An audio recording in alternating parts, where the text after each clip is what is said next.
九巫和齐元也在商量，若是不行，就将这个女狐妖带回渡仙门中关押，待她功德之力消散，再行诛除。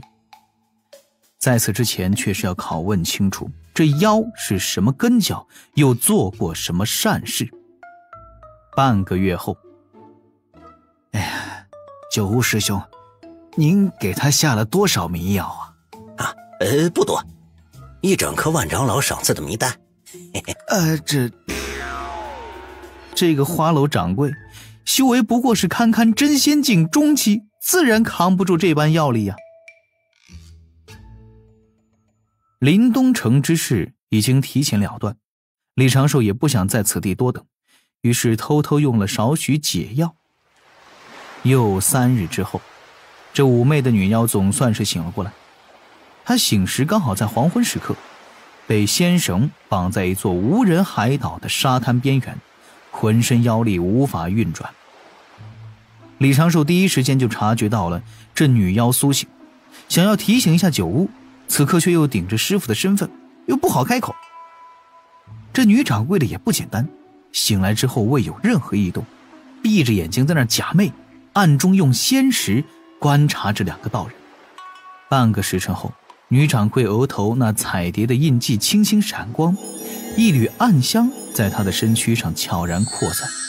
很快，她就在那儿应了一声，长长的睫毛颤着，睁开了眼睛。正面对大海打坐的九巫和齐元也是齐齐睁眼。哼，总算醒了。九巫立刻站起身来，一扫衣袖，提着连翘的仙品宝剑，转身就要冲上去逼问。但是九巫刚转身，眼中就看见那树下仿佛有朦胧光芒，那个被仙绳捆住的女妖竟是如此的婀娜多姿，妩媚动人。那张面容仿佛与自己心爱的师姐有几分相似，那身段竟是这般迷人。九巫提着的剑放了下来，脚步也停下了，目不转睛地向前看着，呼吸也开始有些急促。一旁的齐元也是这般的模样，而且喘息的频率更胜九巫一筹。然而纸道人的这般模样自然是李长寿故意做出来的，好厉害的魅惑神通。假扮师傅的本来就是一只纸道人，有着部分的元神之力。这女妖暗中施展神通之后，李长寿也感觉到了自己的心境有着少许的变化。他暗念清心咒，心底顿时一片空明。李长寿是第一次遇到这种神通，也在借纸道人仔细的观察。这一类神通称之为魅术，上古妖族昌隆时，一些妖族都会专修此法，用以套牢妖族高手，为自己找一个靠山。此时这女妖并不只是简单的施展魅术，自身也在展露着女子的魅力，姿势、神态、眼神、目光，甚至唇齿间的开合程度，显然都在配合着魅术。很快，李长寿发现九巫师伯已经有些顶不住了。矮道人向前迈出一小步，若是让九巫师伯被对方的魅术控制住，事情也会有点麻烦。于是一只画轴突然从齐元的袖口滑落，砸在沙滩上，而后自行打开少许。齐元双目低头看去，眼底满是迷茫，却喃喃道：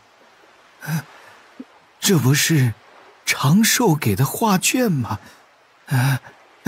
师兄，九巫师兄。九巫目不转睛，头也不回，随口应了一声：师弟，怎么了？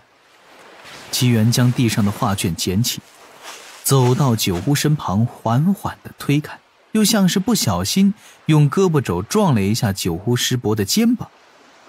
九巫下意识地低下头，看到了那缓缓打开的画卷。此时九巫眼中的世界都是一片粉色。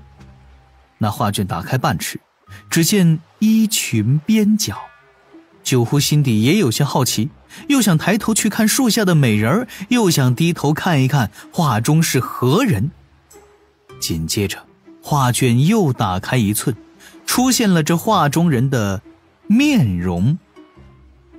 瞧那满脸褶皱，看那松垮的长裙，又见那微微捏起的兰花指以及泛黄的指尖。刹那间，九屋仿佛听见了叮的一声轻响，耳旁的靡靡之音瞬间消散。这矮道人噔噔噔后退3步，屏住呼吸，双目瞬间恢复清明，整个人都是精神抖擞，还忍不住哆嗦了几下。树下的女妖眉头一皱，却又继续发力，但是好像她的神通此时已经全然没了效果。九屋背后满是冷汗，低声道：刚才怎么回事？一旁的齐元缓缓地继续打开画卷。师兄，你看这画笔倒是颇妙啊。九屋低头看着已经打开过半的画卷，其上的美人们百般姿态，心底再没有一丝丝的波澜。九屋皱眉：师弟，这是何物啊？这是长寿赠我之物啊。这刚才不知道怎么了，这就掉出来了。长寿这是在调侃贫道，说贫道老了就给这古怪的美人图。还好有这东西在。九屋双眼一眯，看向树下那女妖，锵的一声，九屋拔出仙剑，咬牙骂道：你还敢用媚术欺我等，找死！树下那花楼掌柜秀眉一皱，却又是娇柔一笑，露出了楚楚可怜的模样，凤目含泪，宛若在风尘之中独自绽放的幽兰。旁边的老道端着那画卷又凑了上来：师兄，你看这个人物，长寿画的是当真不错呀。九屋低头一看，仿佛画中的老妪活了过来，还对着自己轻轻眨眼。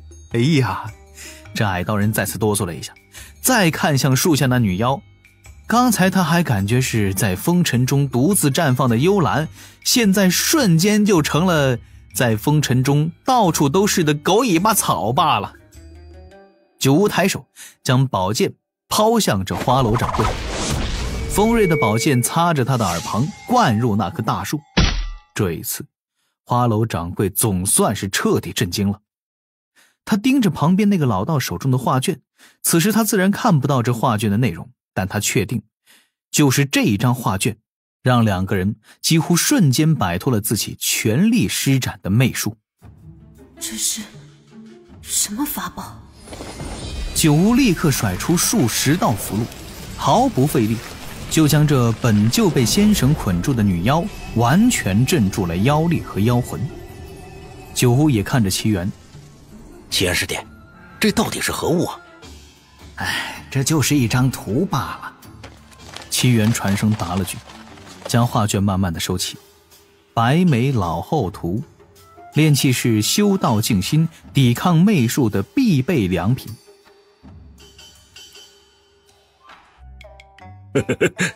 给为兄多看2眼来。好吧。此物虽好，师兄还请少看，毕竟师兄也是有道侣之人。九屋笑了笑，淡定的道了句：放心吧，没问题。长寿师这画工当真不错啊，红粉骷髅，年华虚度，倒不如长生逍遥，且过且行。这效果是不是太好了点儿？哎呀，稍后再给师伯配一些毒龙酒吧。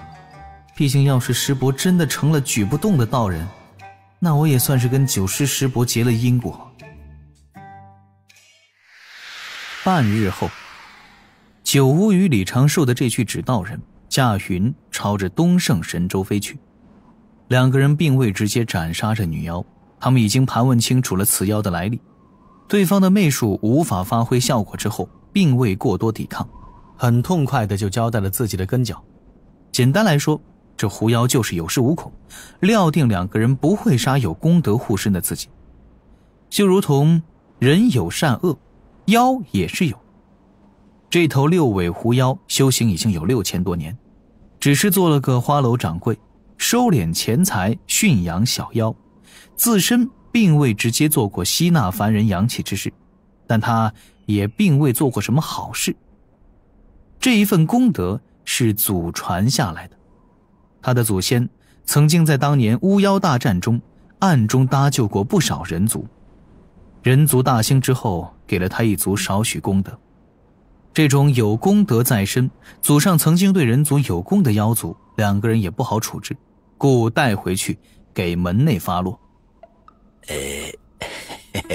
师弟，你那美人图能否借我一用啊？我怕门内长老被他迷惑，虽不会有什么大事，但也总归会让前辈高人出丑嘛。李长寿稍作犹豫，还是将这幅图交了出去。这本就是一幅普普通通的画作，只是构思巧妙了一点，也没有什么大不了的。而且类似的东西他还多着呢。师兄，山门在望，此妖也翻不起什么浪，你我就在此作别吧。渡仙门山门外300里，同一朵云上的李长寿假扮的奇缘道人突然对九巫开口告别。奇缘师弟，为何不一同去赏罚殿？九巫略微有些错愕，这次除妖也有师弟的一半功劳，该同去领赏才是啊。这份赏赐还有这灵寿带，就请师兄转交给我那2个徒儿吧。不瞒师兄，我还有要事赶回临东城，这般前后一耽误，再回去也差不多就到相约之时了。相约？九巫皱眉点头，又有些欲言又止。奇缘做了个道揖，转身就要驾云而走，但是奇缘刚飞不过半丈，九巫就是一声：“师弟且慢行，可否能跟为兄说一声，你约了何人？”李长寿的心底松了一口气，师伯上套了，那就好办了。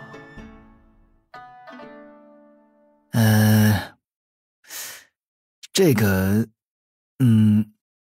李长寿故意做出一副为难的模样，随后便是黯然一叹：“不敢欺瞒师兄，前几个月我师姐传来2次书信，约我在临东城中一见。”九巫明显一愣，掐指推算，再三确认心底那段还算是深刻的记忆。一时之间，九巫的面色十分古怪，而九巫接下来的一句话也有些出乎李长寿的预料：“这绝不可能，奇缘师弟，此事必定是有人从中作梗，或是算计于你。”师兄此言何意？指道人的面容上露出了几分恰到好处的急色，还请师兄言明。这个，九巫沉吟2声，并不答话，只是道：“总之这事儿不太可能就是了。”九巫师兄，奇缘立刻向前连连做道揖，恳请九巫如实相告。九巫的性子也耐不住劝，很快就悠悠一叹，低声道：“你师姐8、900年前已是霄云，苍魂投胎去了。此事是我亲眼所见。那年，师弟你与仙灵峰的蒯斯师弟起了争斗，蒯斯师弟暗中偷袭，你伤重伤了道基，性命虽保住，但却无法继续修行。你师姐晚将雨丝出山门，言说是去找你们云游四海的师傅回来与你相见，但他实际上是去了北距泸州，为你探寻一位修补道基的宝药。待门内长老察觉，立刻派我与其他2位执事追赶。待我们追到时，他已在北距泸州深处被凶兽伤了元神，奄奄一息。我3人穷尽一身本领，也没能救回他这根仙苗。你师姐临终遗言，托我三人就说未寻到他，更不可将此事言说于你。他的尸骨都是我们三人安葬下的。此事你若不信啊，我也可以让他们二人对你言说。师弟，启元师弟，你还好吧？齐元身形一颤，双目失去了神色，向后退了几步，目中隐隐有泪光。李长寿平日里也没有琢磨过这种苦情戏该怎么演，此时也只能全凭自己的想象力去发挥。所幸九呼闭目轻叹，没忍心多看。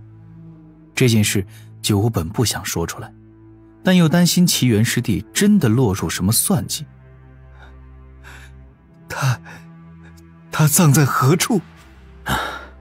那毒雾迷乱之处，早已是尸骨无存。师弟，你莫要执念于此，他也已投胎去了。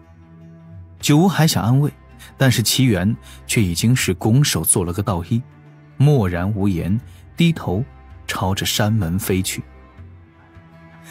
师兄，我想静静。